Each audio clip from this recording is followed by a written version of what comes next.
I'm not sure how often I've said it in my few videos about Vilnius public transport, but I've definitely held the opinion that it's a very affordable way to get around. Less than €1 to get from the airport? Sounds good to me.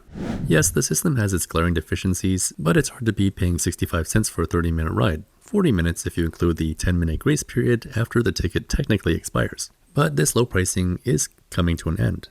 Well, at the time of this video, it's not official and needs to be approved by Vilnius Council, but my opinion is that a price increase will probably go ahead. If not now, maybe a little bit later. So let's take a look at what we can expect right after the intro. If you're looking for a tech job in Vilnius, check out today's sponsor, Sigli. There's more info at the end of this video.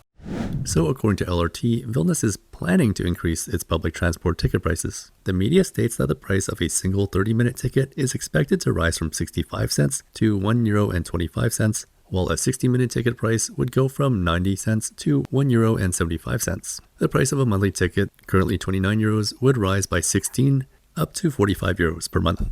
And then an annual ticket would cost €480, which is up from €310, meaning an increase of €170. LRT also reports that under the proposed plan, new ticket types would become available. These include a family ticket costing €3.50, as well as tickets for groups of 10 to 15 and 16 to 25 people, which I suppose makes sense for tour groups and school trips or something like that. All the prices I just listed are for standard fares, for people who don't fall into any of the discount groups. There are a few discount categories which are either 50% discount or 80%. Categories include students, seniors, participants in the resistance to the occupations of 1940 to 1990, volunteer soldiers under the age of 70, defenders of the independence of Lithuania, victims of the aggression of the USSR 11th to 13th in 1991, and the list goes on and on. All the existing discounts would remain in place under the new system, which is nice, but if all these discounts are based on the standard price, then I guess they'll still be paying a little more as well. The head of Vilnius's public transport management organization, UDU, justifies the changes by saying that since 2017, around 460 new vehicles have entered the system. Most recently, brand new trolley buses have been added as well. She highlights the fact that public transport ticket prices in Vilnius have not been revised since 2013, which is 12 years ago. That is quite a long time.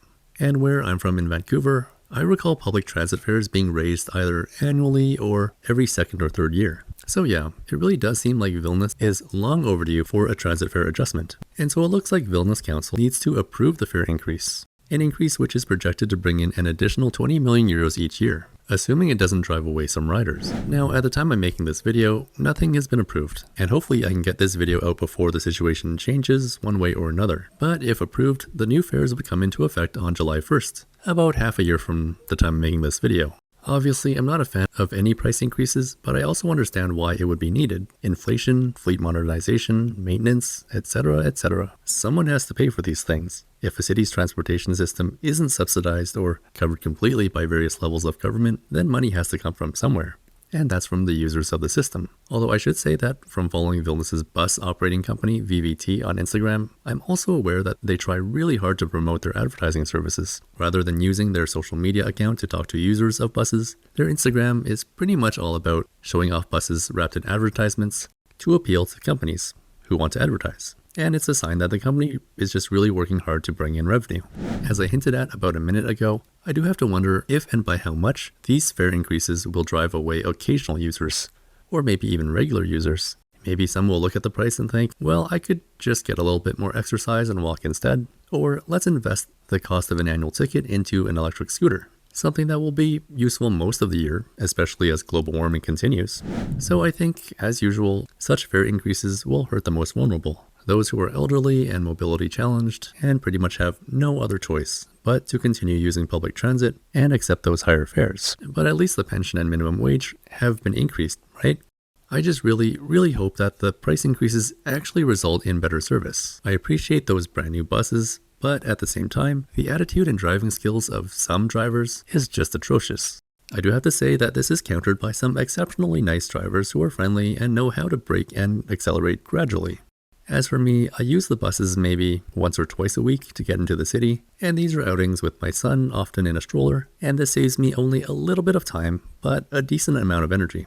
With such a big price hike, I'm probably going to end up using the bus a little less and instead just get more exercise by walking. But maybe in the meantime, I'll stock up on tickets on my bus card or mobile app in the hopes that they'll hold their value even after the prices go up. But I'd love to hear from you. What do you think of the proposal to increase bus fares in Vilnius? Let me know by leaving a comment. And this video is brought to you by Sigly. Sigly is on the hunt for talented IT and marketing experts to join their team, especially here in Lithuania. Sigly is a digital development services company with its office located in Vilnius. They're on the hunt for more people to work in sales and project management, and if you know another European language, that's even better. Check out sigly.com to learn more about their career opportunities. As always, thank you so much for watching, and I'll see you next time.